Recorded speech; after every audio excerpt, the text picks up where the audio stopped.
বন্ধুরা, আপনারা হয়তো ইতিমধ্যেই জেনে গেছেন, আর যদি না জেনে থাকেন তাহলে আজই জেনে নিন। বিসিসিআই খুব শিগগিরই টিম ইন্ডিয়ার হেড কোচ গৌতম গম্ভীর এবং চিফ সিলেক্টর অজিত আগরকরকে সরিয়ে দিতে পারে। শুধু তাই নয়, ক্রিকেট মহলে জোর আলোচনা চলছে যে কোচিং প্যানেলে মহেন্দ্র সিং ধোনি এবং যুবরাজ সিংয়ের মতো কিংবদন্তিদের এন্ট্রি হতে পারে। আজকের এই ভিডিওতে আমরা জানব বিসিসিআই আসলে কেন এতটা অসন্তুষ্ট, গৌতম গম্ভীরের কোচিং নিয়ে কেন উঠছে এত প্রশ্ন, 2026 টি20 বিশ্বকাপ কি সত্যি বিপদের মুখে, আর ধোনি ও যুবরাজ এলে কি কি বদল আসতে পারে। ভিডিওটা শেষ পর্যন্ত অবশ্যই দেখবেন। বন্ধুরা, যখন গৌতম গম্ভীর হেড কোচ হিসাবে দায়িত্ব নেন তখন ভক্তদের প্রত্যাশা ছিল আকাশ ছোঁয়া, কিন্তু বাস্তবে ফলাফল হয়েছে ঠিক তার উল্টো। সবচেয়ে বড় অভিযোগ হল ভারত নিজের ঘরের মাঠেই একের পর এক টেস্ট সিরিজ হেরেছে, যা ভারতীয় ক্রিকেটের ইতিহাসে অত্যন্ত লজ্জাজনক বলে মনে করা হয়। ঘরের মাঠে হার মানে শুধু ম্যাচ হার নয়, বরং এটা প্রমাণ করে যে কৌশলে বড় ভুল হচ্ছে, খেলোয়াড়দের সঠিকভাবে ব্যবহার করা হচ্ছে না, টিম ম্যানেজমেন্টের মধ্যে সমন্বয়ের অভাব রয়েছে। খবর অনুযায়ী গৌতম গম্ভীর নিজের পছন্দ অনুযায়ী প্লেইং 11 সাজান। তিনি নাকি ক্যাপ্টেনের কথা শোনেন না সিলেক্টরদের মতামতকে গুরুত্ব দেন।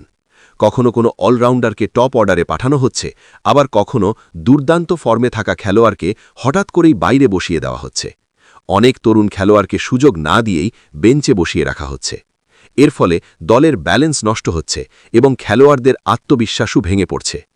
শুধু গৌতম গম্ভীর নন, চিফ সিলেক্টর অজিত আগরকরকেও নিয়ে উঠছে একাধিক প্রশ্ন। অভিযোগ, দল নির্বাচনে কোনো স্বচ্ছতা নেই। কিছু খেলোয়াড় বারবার সুযোগ পাচ্ছেন, অথচ কিছু খেলোয়াড়কে কোনো স্পষ্ট কারণ ছাড়াই দল থেকে বাদ দেওয়া হচ্ছে। কোচ এবং সিলেক্টর যদি একই চিন্তাধারায় না থাকেন তাহলে দলের ক্ষতি হওয়াই স্বাভাবিক। সবচেয়ে বড় প্রশ্ন একটাই বন্ধুরা, গৌতম গম্ভীর যদি 2026 টি20 বিশ্বকাপ পর্যন্ত হেড কোচ হিসাবে থেকে যান তাহলে কি ভারত বিশ্বকাপ জিততে পারবে? অনেক ক্রিকেট বিশেষজ্ঞের মতে বর্তমান কৌশল নিয়ে বিশ্বকাপ জেতা প্রায় অসম্ভব। দলে অভিজ্ঞতা ও ঠান্ডা মাথার অভাব স্পষ্ট। বড় ম্যাচে সঠিক সিদ্ধান্ত নেওয়া যাচ্ছে না, আর বিশ্বকাপে একটি ভুল সিদ্ধান্তই পুরো টুর্নামেন্ট থেকে ছিটকে দিতে পারে। এখন যদি সত্যিই মহেন্দ্র সিং ধোনি এবং যুবরাজ সিংকে কোচিং প্যানেলে আনা হয় তাহলে সেটা ভারতীয় ক্রিকেটের জন্য একেবারে গেম চেঞ্জার হতে পারে। ধোনির বিশাল অভিজ্ঞতা, যুবরাজের আক্রমণাত্মক মানসিকতা এবং তরুণদের সামলানোর অসাধারণ ক্ষমতা, এই দুজনের উপস্থিতিতে দলে ফিরে আসতে পারে শান্তি, সঠিক কৌশল এবং বড় ম্যাচে জেতার মানসিকতা। সব মিলিয়ে বন্ধুরা, বিসিসিআই এখন একটি বড় সিদ্ধান্তের দিকে এগোচ্ছে। সময় থাকতে যদি পরিবর্তন না আনা হয় তাহলে 2026 টি20 বিশ্বকাপ জয়ের স্বপ্ন অপূর্ণই থেকে যেতে পারে।